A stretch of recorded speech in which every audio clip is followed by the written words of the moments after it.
What do you think it would feel like to have your whole life planned out for you the day you're born?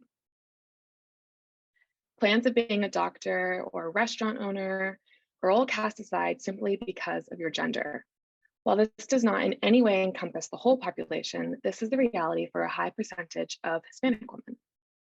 Due to cultural expectations and stereotypes, a predestined fate of the traditional female roles such as wife and mother are much more common for Latina girls.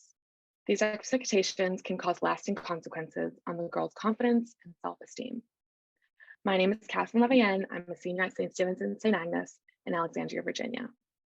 Living in a Hispanic household myself, I've experienced the cultural expectations placed on me as a girl. The understanding that my father and consequently my brothers held was that my life would be that of a wife and mother. Words such as engineer, doctor, or lawyer were silly little notions reserved for my brothers that would never be associated with me. Such stereotypical expectations led me to suffer from confidence issues, self-doubt in academic settings, imposter syndrome, and so much more. I struggled to find a role model who defied these traditional gender norms. It was not until later in my life did I realize that I was not the only girl experiencing such limitations. This first came up to me during Panda Friends, a tutorship program I've been in since the 9th grade that matches high school students like me with elementary school students in a local public school. One of my tutees was Genesis. During one of our word search activities, I would notice how she would consistently berate herself, saying things like, "I'm stupid," when she made small mistakes or couldn't find a word fast. I tried to tell her to replace these negative phrases, but it was so instinctual to her. It reminded me of myself in middle school when I would never raise my hand in class for fear of making a fool out of myself, consistently finding myself in a cycle of negative self-talk, just like Genesis.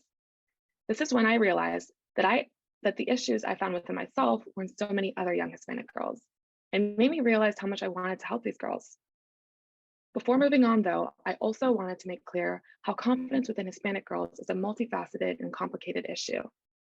Confidence and self-esteem can vary from individual to individual, regardless of gender or ethnicity. But due to personal experiences with myself and other young Latina girls, along with statistical evidence, there's a much more prevalent need to help girls who are Hispanic with their confidence and self-esteem. Speaking of statistics, according to the American Association of University Women, Hispanic girls have a higher high school dropout rate groups and are the least likely to earn a college degree.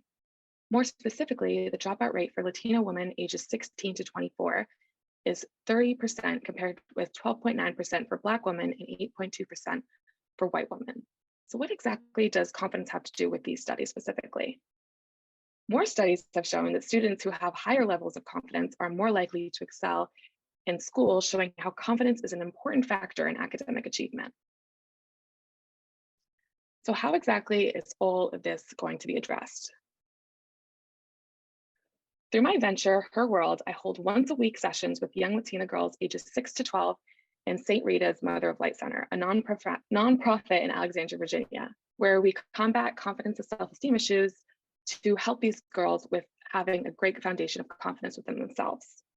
So throughout the combination of mentorship and these workshops, my hope is that these girls feel that they not only have their options been broadened, but they also feel like they can take over the world. So some of these activities that we have already done are achievement collages, which I will get into later, positive affirmations, which help these girls kind of reframe their thoughts about themselves to become more positive and uplifting, certificate of admirations, where one girl would gift another girl a certificate of what they admire about that girl. This builds bond between the girls themselves. Another one is destroying negative self-talk. We identify a negative phrase we may use to talk badly about ourselves, and then we discuss certain events that led up to that specific phrase being used, which sometimes is usually in a classroom setting or around boys. And then we find phrases that would replace that negative one, like "I'm trying my best and that is enough." Or my personal favorite that we came up with, "I have big brain." So I don't know what they came up with. To back up these activities, to note that they are truly worthwhile for these girls, according to a study published in the Journal of Applied Development Psychology, participation in after-school programs that focus on self-esteem can help improve academic performance and reduce the likelihood of dropping out of school. Furthermore, having better confidence can obviously help with your mental health and your emotional well-being, as we can see. So my first MVP, as I mentioned, was the achievements collage, which is basically when we used magazines and we cut out different things that represented an achievement in our life, and we pasted it on like thick paper, and it was basically our achievements collage, which kind of represented all the achievements in our life. And we discussed how not all achievements have to be like quantitative. They don't always have to be like a gold shining medal. It could be something as simple as like helping a friend out that day. And it kind of reinforces a positive mindset and helps with your confidence. At the end of the session, I asked the girls how did they feel coming into the session. And apparently they said that they were nervous, but the food made it better. For context, I had brought a big plate of brownies. So now moving forward, I bring like cupcakes, cookies, and it really like just loosens the mood and gets these girls kind of just talking and less tense. I started this journey a year ago when I joined Learn Serve Fellows program. My first revision of this program was on a sheet of blank paper. During one of our lessons, we were told to quickly draw up how we envisioned our venture to be in the real world. I hastily drew out this that you can see right here. Now I'm actually working hands-on with these girls, which is not a feat I noticed by myself. I spent many months from summer into fall of 2022 trying to find places that would have me do my venture Her World. I would call up elementary schools, pitch my venture to one too many secretaries, and then never hear a call back. I actually got very close with one elementary school, Charles Barrett, and was planning on like doing it the next week, and then it just fell through and it didn't work out. All of this time, all the times that this happened, I felt like my world was like just falling apart. But in the long run, it actually built my perseverance and firsthand taught me why you shouldn't give up on things you care about, because then I would never have met such amazing girls like these. And the next steps for Her World would be to create even more activities, one specifically centered around cultural celebrations. Celebrating Latina culture, I feel like, can help young girls feel proud of their heritage and build a sense of belonging, but it can also encourage them to take pride in their heritage.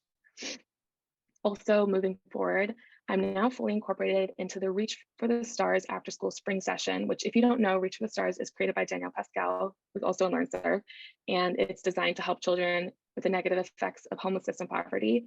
And I basically take a 30 to 45-minute little chunk out of the time and pull these girls aside, and we do our workshops together, like out in the patio or out in the lobby. So how could you help? I would love to get women in entrepreneurship to come to speak to these girls about their journeys forging their own companies, especially in like a male-dominated culture of like business. Furthermore, to keep these activities fun and engaging, a budget is required to buy the snacks and different activity materials. So I want to set up like a GoFundMe so that people can donate, and I also want to do more fundraisers like bake sales at my school. At the end of the day, Her World is simply a tool for these young women to utilize. Each and every one of them have so much potential and intelligence, and it's hidden away and sometimes unattended to.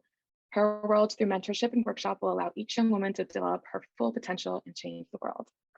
Thank you.